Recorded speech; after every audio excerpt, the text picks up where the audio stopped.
দেখুন পিঁপড়াদের শহর। এই পিঁপড়াদের শহর সবসময় দেখা যায় না। দেখুন কিভাবে পিঁপড়ারা একটি শহর গড়ে তুলেছেন।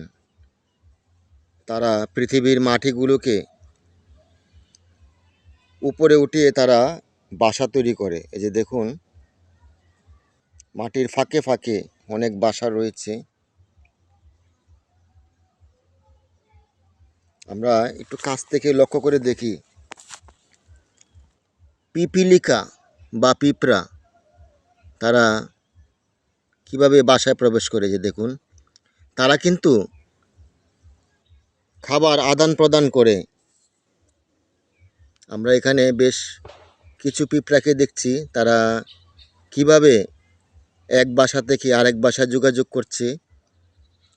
এটা একটি শহর। অনেকেই বলে পিঁপড়ার ডিবি, অনেকে এটাকে পিঁপড়ার ডিবি বলে থাকে। দেখুন প্রিয় বন্ধুরা, আজ আমি আপনাদের দেখানোর চেষ্টা করছি একটি অবাক করা বিষয়।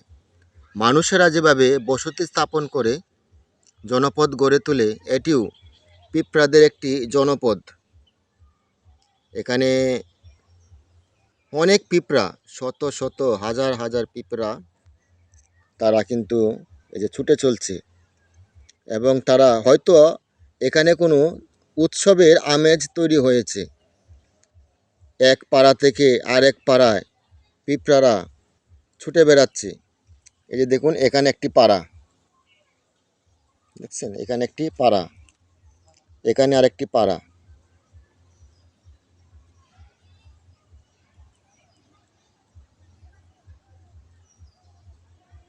খুব কাছ থেকে দেখুন এখানে আরও একটি পাড়া আমরা দেখছি পিঁপড়াদের।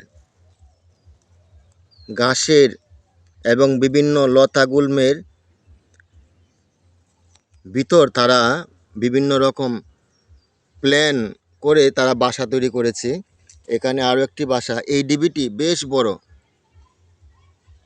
দেখুন দেখুন পিঁপড়ারা কীভাবে তারা ছুটে চলছে এক শহর থেকে আরেক শহরে। আমার মনে হয় এখানে বেশ কয়েকটি শহর অবস্থিত। দেখুন পিঁপড়াদের